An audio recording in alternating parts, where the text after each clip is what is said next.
such a beautiful job recognizing all of our other church chaplains. I'd like for us to give her a hand.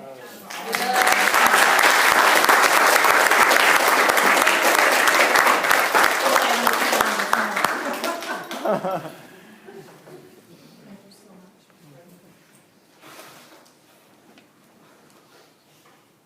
Take a deep breath. Spirit has assured me that we have peace. Amen.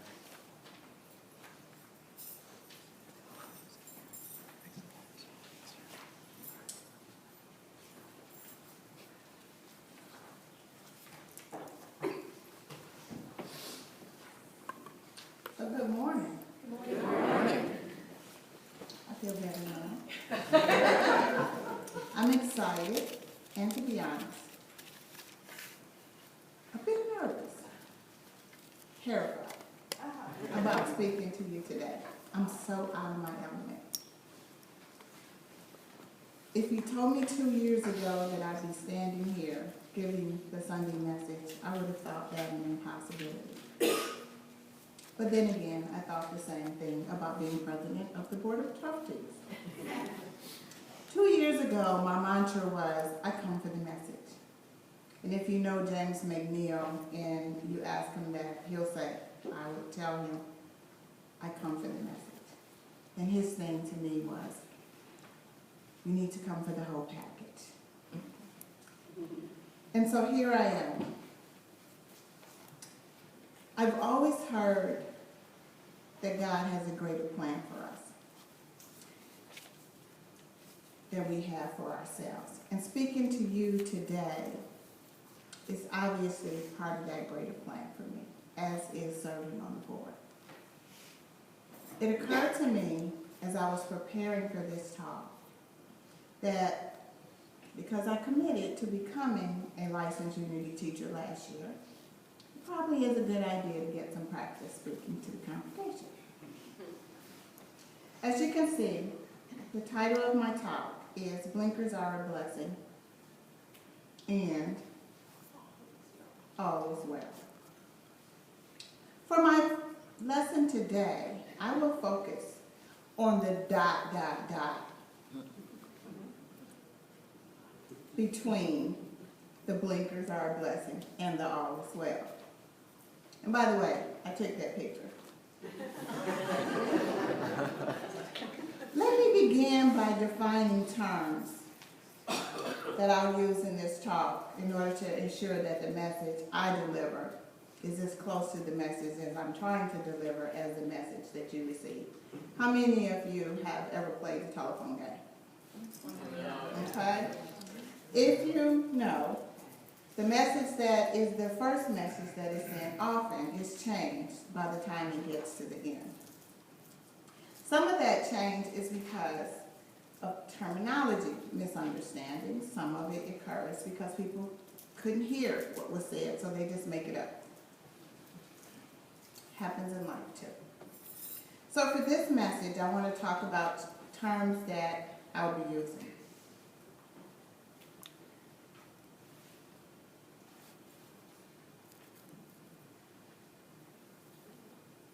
Chris, now my battery is blinking, so you probably have to do that. So the first term is blinkers. When I shared with Charlotte what my topic was, she was like, what? So for me, blinkers are the turn signals that are on automotive vehicles, and I assure you they became standard equipment in the 1950s. And I know this because I looked it up on the internet. Now, in the Midwest, we call them blinkers. I know they're turn signals, but I refer to them as blinkers, so blinkers. So the next term is God, the God of my youth. And you'll hear during my talk that I transition, and you'll note the transition spot. But of my youth, God was up in heaven. He was distant. He was omniscient, all-knowing, all-seeing, giving out rewards and punishments as earned by deeds. You all might have known that God also before coming to you. like the next term is spirit. God in everything. That's simple. Everything. The next term is Christ within, or my Christ self. It's the God spirit inside of me and everyone else. And then we have the universe. And that's all there is. Everything, everything, everything, everything. And then my current interpretation of God is, yes, he's omniscient, but he's good. He's within me and everyone else. For as far back as I can remember, I've had a personal relationship with God. And I spoke to God. I admit, when I was a child attending catechism on Wednesdays and Mass on Sunday at Santa Maria Adorata, I spoke to the God we learned was up in heaven, looking down upon us and giving out rewards and punishments and ordering our destiny despite that free will he gave us. Now, if I could raise my eyebrow right now, like some people I know, that's the part that always got me. How do I have free will and the destiny is already been planned for me? But I spoke to God directly, even more frequently than I spoke to him during confession. And even as a child, I really had a hard time with that middleman concept. I really didn't get it. It wasn't until I started attending Unity in Oak Park back home that I learned that God is in all of us. What a concept. It just resonated with me, as I'm sure it has with everyone else in this room. So then I began to speak to God in a variety of ways, and now I speak to Spirit and to the universe.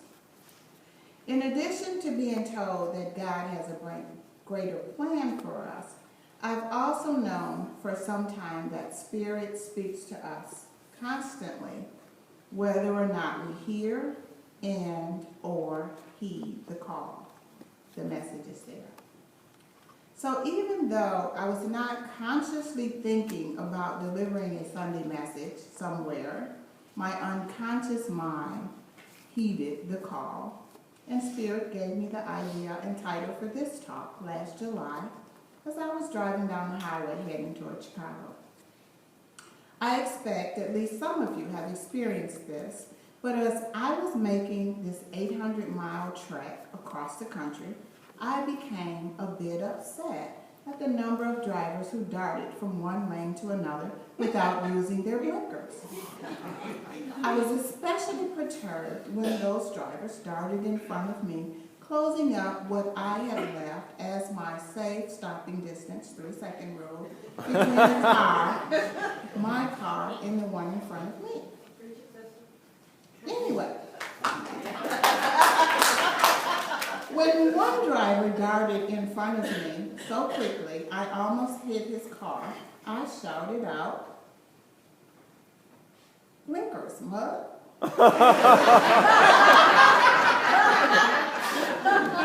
And in that moment, I kid you not, in that moment, I thought, wow, what an idea for a Sunday message. Blinkers are really a blessing.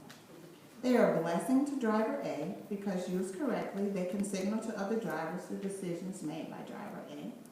Notification of those decisions could literally save driver A's life. And blinkers are a blessing to all the other drivers because if they heed the decisions being communicated, they could literally save their own lives. And in that moment, it occurred to me that just like I expect other drivers to give advance notice of the moves they intend to make, and like I give advance notice of the moves I intend to make, I expect advance notice from the universe on the moves it makes that will impact my life.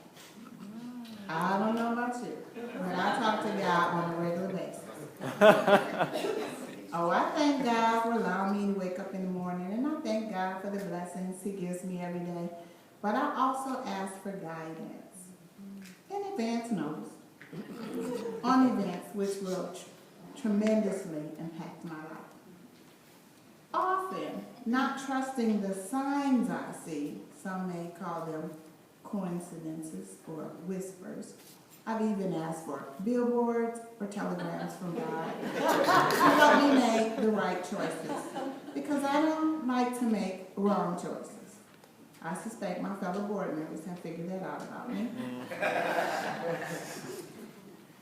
Well, if you're like me, drivers start in front of you without signaling, and you encounter events in your life that are unexpected.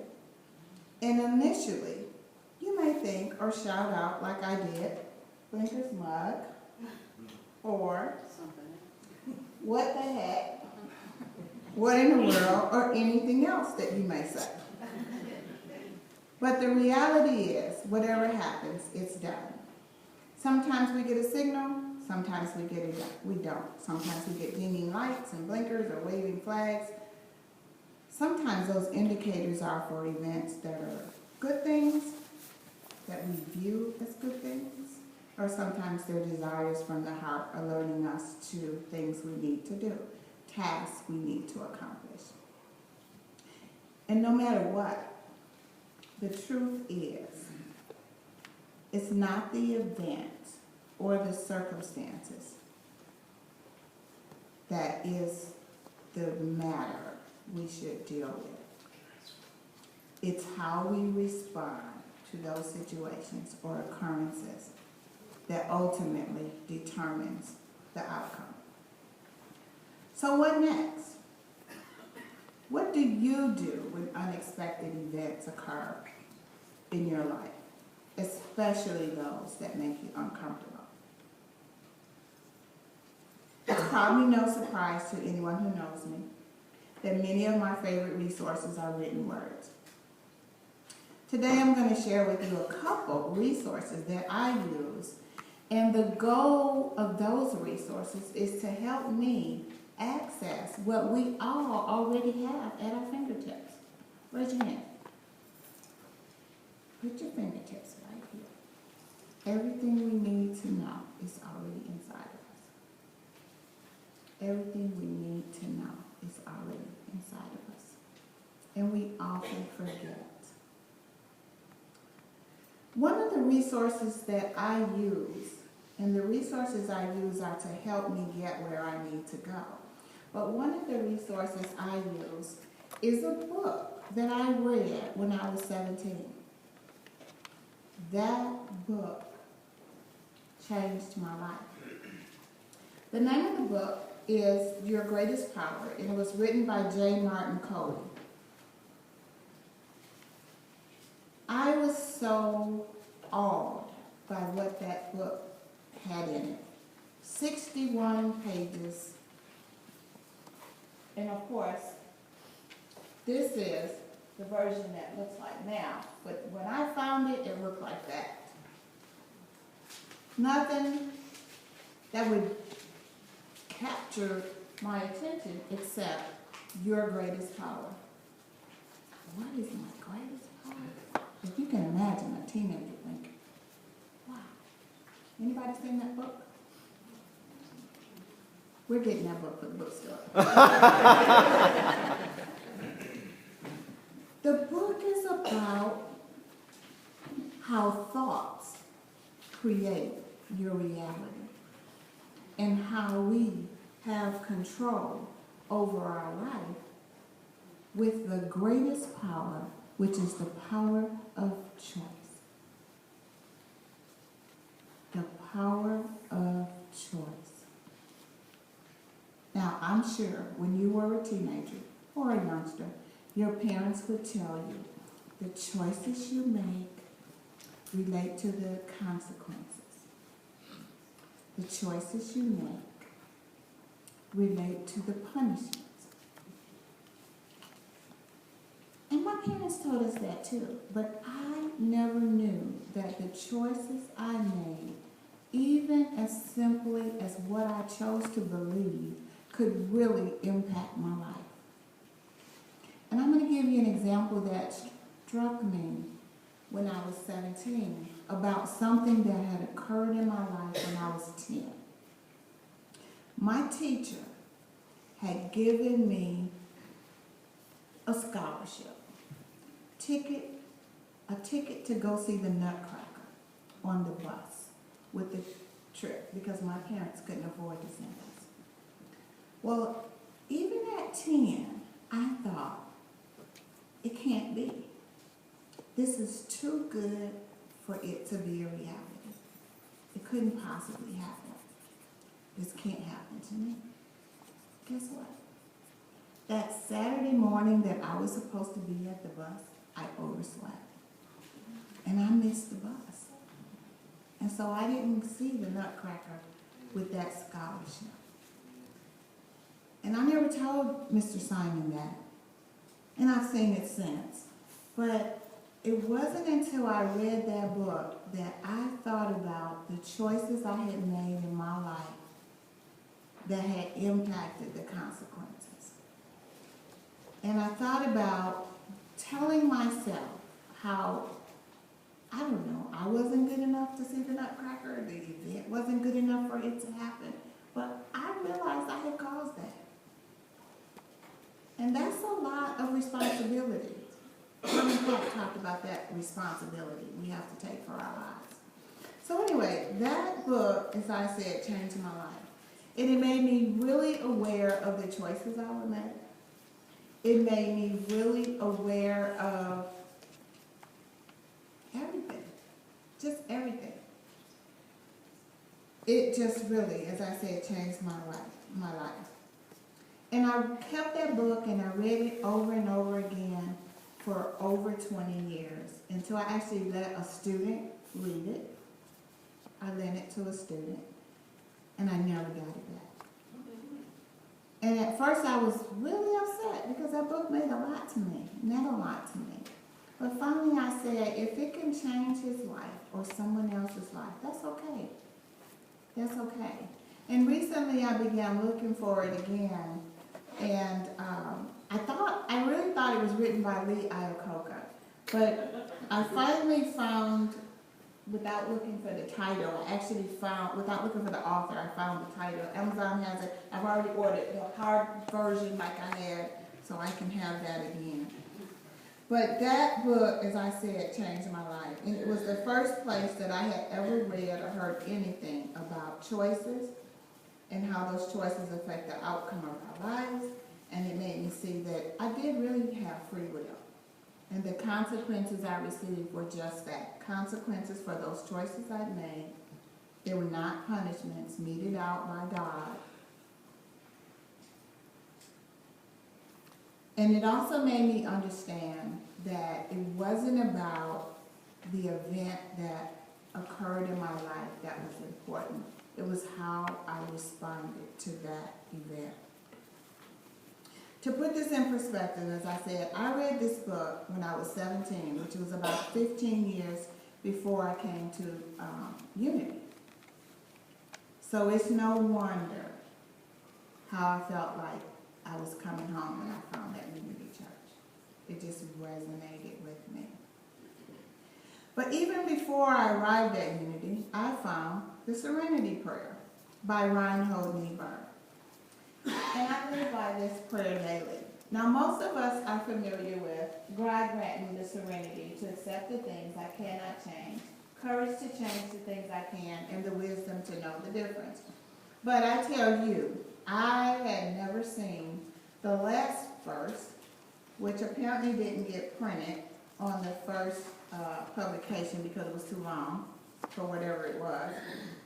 Living one day at a time, enjoying one moment at a time, accepting hardships as the pathways to peace, taking as he did this sinful world as it is, not as I would have it, trusting that he will make all things right if I surrender to his will, that I may be reasonably happy in this life and supremely happy with him forever in the next. Amen. Now, I'm going to say this. Had I read that last verse, pre-Unity, I probably would not have resonated with that, or that poem would not have resonated with me. But now that I can interpret that in a way that is different than my Catholic and Baptist preachers and fathers would have said, I can hold that to be the truth for me. Now, so even though I have these two resources, I can't say that I always use those resources to make the best choices for my highest good. I often experience difficulty trying to fix things, running around, trying to do it, trying to carry the weight of the world as I change things. And the hardest thing for me is seeking that serenity that's going to help me to know where I need to go. I don't know about you, but sometimes I can get caught up. The big things are easy. Not mine, you got that. Tell me what I need to do. Easy. The biggest thing for me that I feel was so easy for me to give away was the experience I encountered in 2010, March to be exact. That March, I discovered a lump that a mammogram would not have picked up because it would have missed it. It was so far back on my rib cage. And I discovered it completely by accident. I was reading a book, totally relaxed, touched myself in just reading. And I said, what is this? And I said, okay, probably not good. And I immediately gave it away. When Reverend Anna shared her story a few weeks ago, I was so touched, and I gave her a special hug and told her I too was a member of that sisterhood that we don't ask to be a member of. And as I look back on that year of intensive treatment, 5 months of pre-surgery, neoadjuvant chemotherapy, 2 lumpectomies, 33 radiation treatments, and a year of an antibody, Herceptin, that was delivered through a port in my chest. I know I would not have been able to live through that year if I hadn't already been centered in Christ. I admit that even though I knew the lump I found was malignant, when my primary care physician gave me the actual results, I did cry. I cried in my friend's arms for about 5 minutes. But for me, it wasn't this howling, woe is me, pity party kind of cry I've participated in at times. It was an okay, let's get this out, now what kind of cry.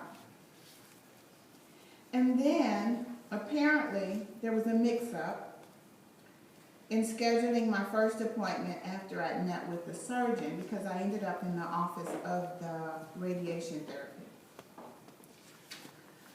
And she did not have the best bedside manner. She said, what are you doing here? You have to meet with your oncologist. You have advanced cancer. And you have to have chemotherapy. And I'll say, I was a bit shocked. I think I was too shocked to cry. But I left there, called my girlfriend on the way home, and I said, I remember telling her, okay, but getting chemotherapy was not on my things to do list. But now that it's there, I'll deal with it. Now that I knew was not mine to do. I handed that one over to Spirit, God, the universe, and all who would listen. I affirmed that all the right doctors, medicine, prayers, and whatever else was required would be at my disposal and theirs. And I walked in that faith as I followed doctor's orders. All the while, I worked around my treatments in bouts of fatigue, only taking total time off for 7 weeks after the 2 lumpectomies. It was only supposed to be 1, but 2 came in. And I remember my family and my husband's family whispering and acting totally tentative around me. I said they didn't know how to act. They didn't know what to say. And I had to comfort them. And I even had to comfort my children. And, you know, I just said, God has this. God has this. I need you all to be strong. I didn't know the outcome, but I trusted that whatever the outcome would be, it would be for my highest good. Sadly, we lost my husband's brother the same year I was going through treatment. He'd been diagnosed a month before I was diagnosed, and his diagnosis was throat cancer.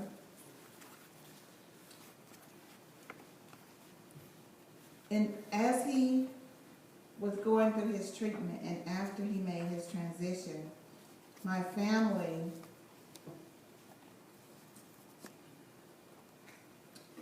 I could see when they looked at me that they felt sorry for me and they felt that I might be next. And I had to say to them, it's okay, we've got this, we've got this.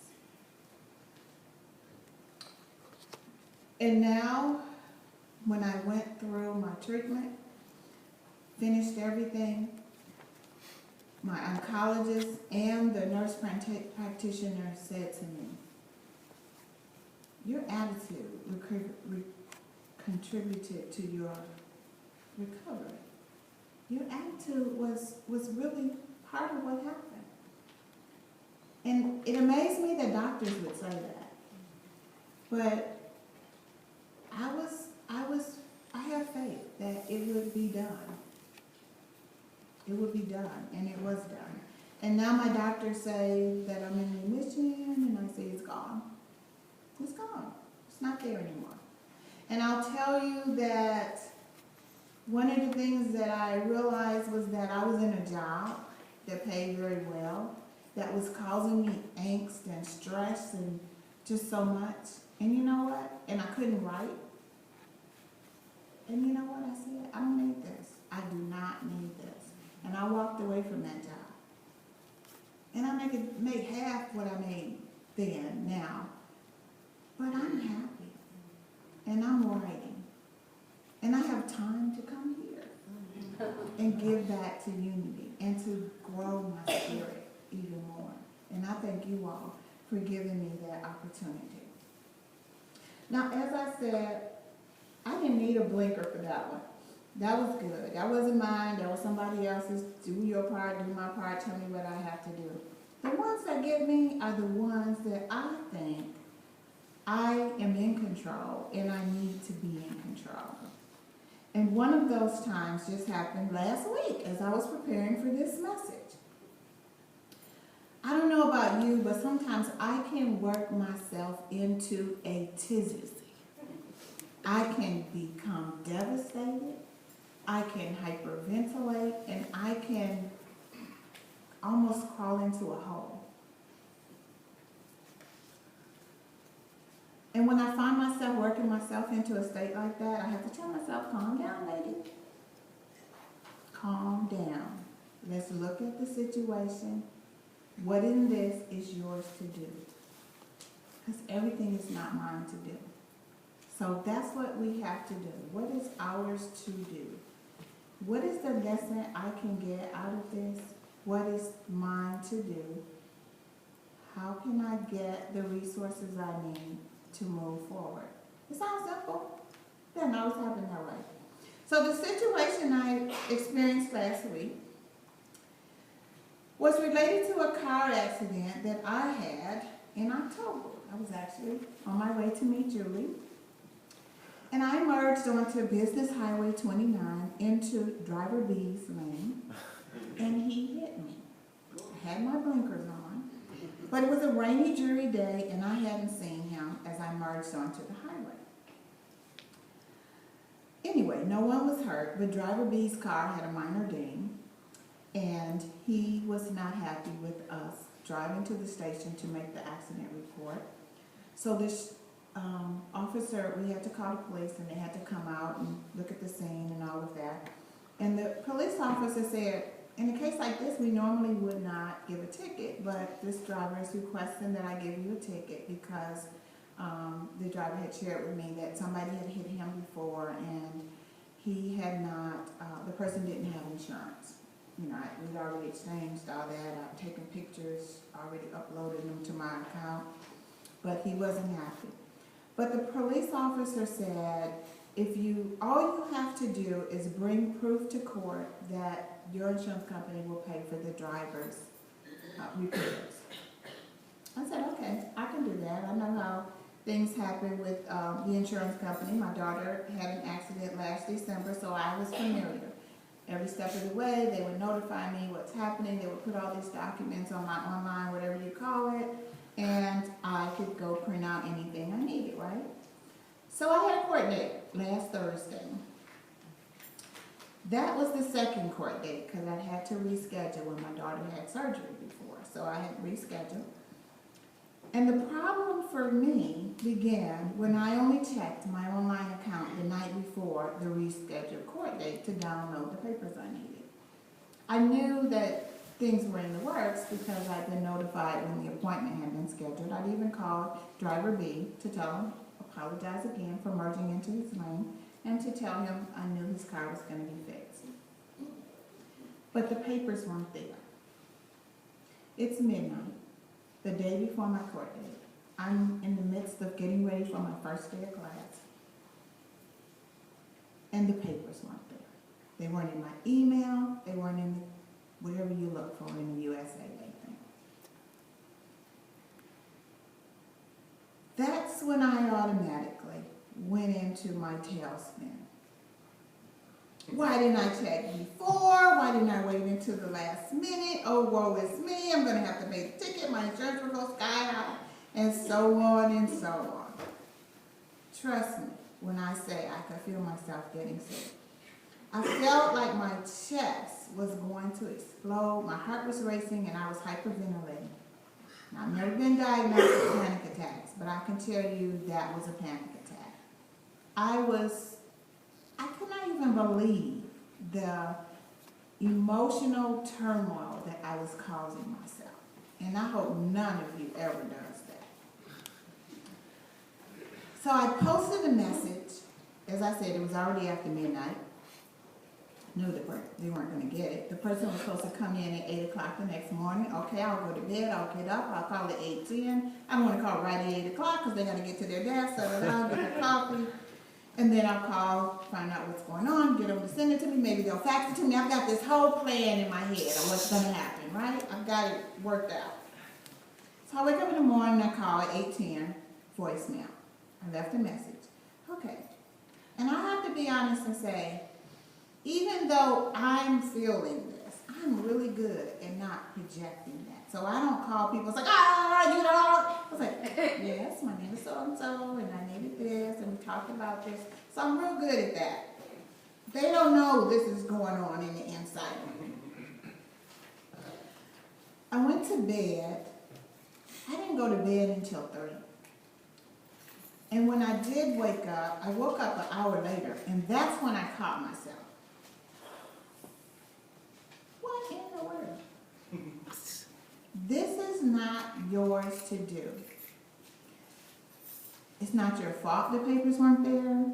You should not have had to check to see what they were doing, that was their job. You're not the micromanager of the insurance rep. What can you do? Be still. Calm down. And in that moment, I released that angst that was not mine. And plan B and plan C came into place. And the end is that when the papers weren't there in the morning and I didn't get the lady, I called, left another message, because the other one would have been just a text, whatever that is, email is. And then I called the sheriff's department, the clerk. I had this accident, I don't have the papers yet, I've already rescheduled once, what are my options? The clerk was like, oh, well you could just come in and reschedule. I was like, whoa. Wow, it's that easy. And I said, but I've already rescheduled once, is that going to be a problem? No, just come on in. If you'd called yesterday, you could have rescheduled yesterday, but now you have to come in because that your paperwork's in the court. Just tell the DA what you want, and you'll need to reschedule. Well, I decided, okay, my plan had been go to court, do what I gotta do, then go to work. 5 minutes away. I work 5 minutes from the courthouse.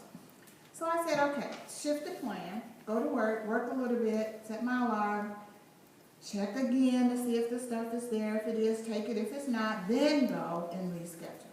Well, guess what? At 11:43, when I stopped working, the stuff was there. And not only was the stuff there, the lady had left a message and she said, I emailed this to you and I mailed it to you in hard copy. So, okay, printed out the stuff. As I was on my way out the door, she called and she said, I'm so sorry you didn't get the papers. She said, I mailed them to you and I emailed them to you. And I said, well, I checked my email. It could be in the spam folder. I don't know what happened. I'll be honest and say it could be in the mail. I'm not real good with that mail. But I've got it now, and thank you so much. I was in and out of the courthouse in 15 minutes, back to my office.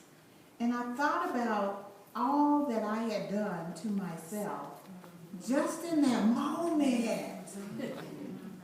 That we do that to ourselves, just in that moment, when all we have to do is stop and say, what is this? What is here for me? How can I do the part that is mine? How can I delegate the part that is not mine? So I ask that none of you go through that tailspin that I do. But if you find yourself in that tailspin, have a set of resources to help you to utilize what is already at your fingertips. What resources for you? Mine are my serenity prayer. And now I'll have my greatest power book again. I have my daily word now on my phone. I read it this morning. Those kinds of things help center me. What helps center you? Blinkers are a blessing. And even when they do not alert us regarding impending occurrences which may force us out of our comfort zones, when we live the truth we know, all is well. And on a final note, I'll leave you with a quote I first read on a plaque in my pediatrician's office. Everything cometh to he who waiteth, so long as he who waiteth worketh like hell while he waiteth. The key is to do the right work to get the job done for your highest good. Namaste.